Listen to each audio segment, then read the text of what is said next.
Olá, eu sou Afonso Benites. Hoje eu estou aqui com Guilherme Resch, nosso repórter de política em Brasília, e nós vamos debater aqui o tema que não sai do noticiário, que são as enchentes, a tragédia no Rio Grande do Sul. Até o momento, essas enchentes já deixaram mais de 130 mortos, atingiram mais de 444 municípios e 2 milhões de pessoas, há ainda mais de 100 desaparecidos, além de 340 mil pessoas desalojadas. O Guilherme tem acompanhado aqui no SBT News a questão orçamentária, de que forma que os governos eles têm destinado recursos ali para evitar essa tragédia e para tentar ali mitigar os efeitos dessa tragédia. Hoje a gente quer debater duas reportagens que o Guilherme trouxe nesses últimos dias. A mais recente, que publicamos neste final de semana no site do SBT News, trata ali do orçamento destinado pelo governo federal nos anos de 2023 e 2024, principalmente, ali para a prevenção dessas enchentes. Então eu queria começar essa nossa conversa aqui pedindo para o Guilherme explicar um pouquinho aqui como é que foram esses orçamentos. Vendo a sua reportagem, Guilherme, a gente vê aqui que em 2023 foram 42 milhões de reais ali que foram repassados para os estados no país inteiro, né, para prevenir enchentes. E neste ano foram 10,8 milhões de reais. Mas há um número diferente também. Né? Há uma perspectiva de que se repasse, uma previsão de repasse de 661 milhões de reais em 2024 para os estados e municípios prevenirem enchentes. Explica um pouquinho para a gente aí qual que é a diferença desses valores, por que houve esse repasse de 42 em 23 e agora até o momento apenas de 10,8 milhões de reais. Bom dia, Afonso. Bom dia a todos que nos acompanham. Especificamente sobre esse dado, Afonso, de 661 milhões, na realidade é o que o orçamento de 2024 da União prevê para ações, né, de prevenção e enfrentamento de enchentes, inundações e alagamentos.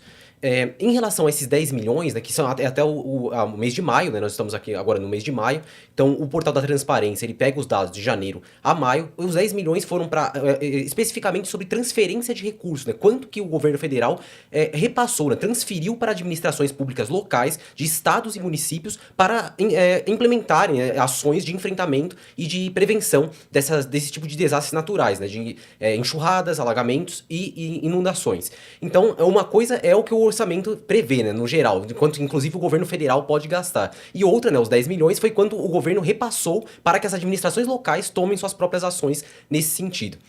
Enfim, e aí falando do dado de 2023, que são os 42 milhões, a gente tem que lembrar que está considerando todo o ano. Apesar de não ser uma diferença tão expressiva, né, para os 10 milhões, é de um ano inteiro, né? Foi quando foi repassado pelo governo federal no ano passado para as administrações públicas locais gastarem com esse tipo de ação. E o governo federal não prevê repassar da cabeça dele, né? Ele espera um plano de trabalho, é isso, Guilherme? Exatamente. Pelo que o Ministério da Integração e Desenvolvimento Regional me explicou, é que para que seja repassado recurso para que a administração local tome ações, né, seja de prevenção ou de enfrentamento depois que o desastre ocorra, precisa apresentar um pedido, né, fazer um pedido para o governo federal com um plano de trabalho também, que o governo vai analisar, né, ver esse plano de trabalho, ver se está coerente, os valores solicitados são coerentes, e depois passa então ali por todo um processo, é aprovado, e aí só depois da análise desse plano de trabalho é que ocorre de fato a transferência para as administrações locais. No caso do Rio Grande do Sul hoje, pelo que a gente vê, essa análise está acontecendo de uma maneira mais célere, né? Está acontecendo num prazo mais curto.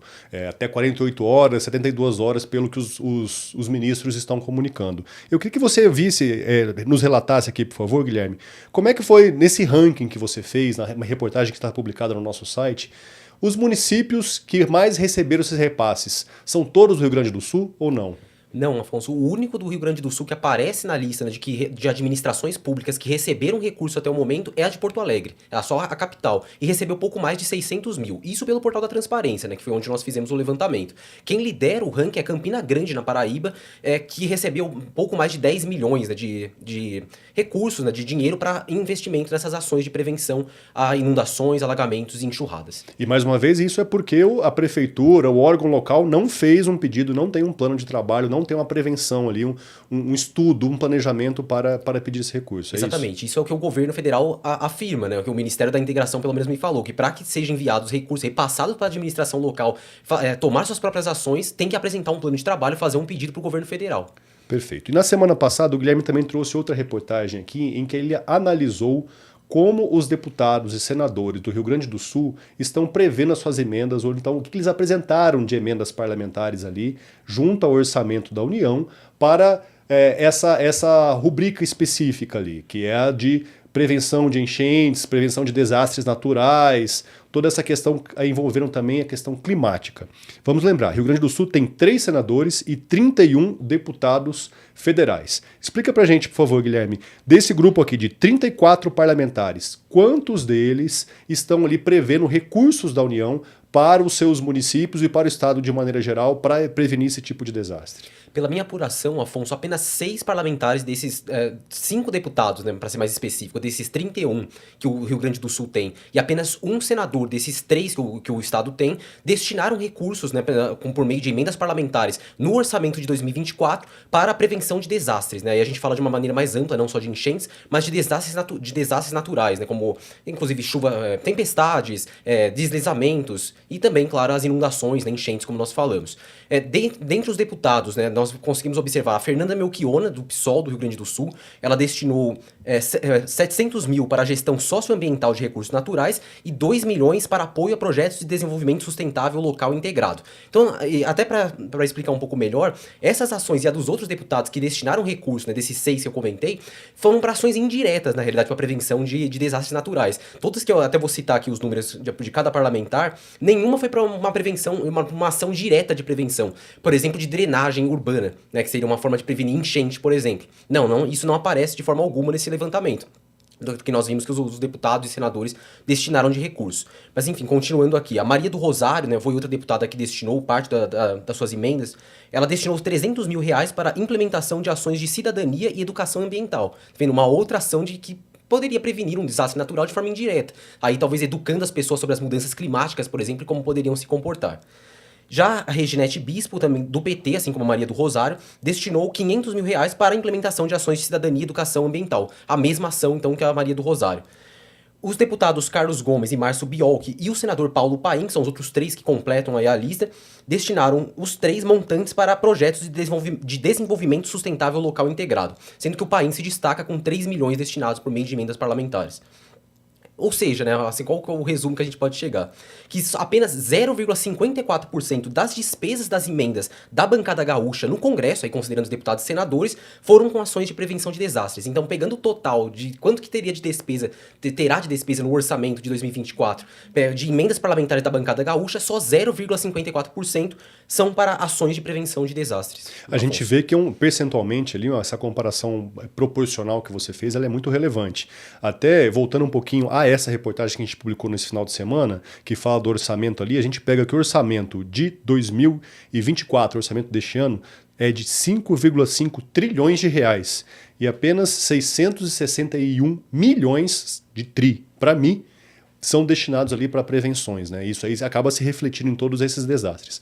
No caso do Rio Grande do Sul, não foi por falta de alerta e nem por falta de coisas que aconteceram, né? Ano passado aconteceram ao menos outras 2 tragédias que vitimaram várias pessoas lá, exatamente com chuvas, com enchentes, e que, ou seja, eles já deveriam estar ali vacinados, né? Deveriam estar sabendo do que estava acontecendo, e a gente vê que no caso pouco foi feito, né?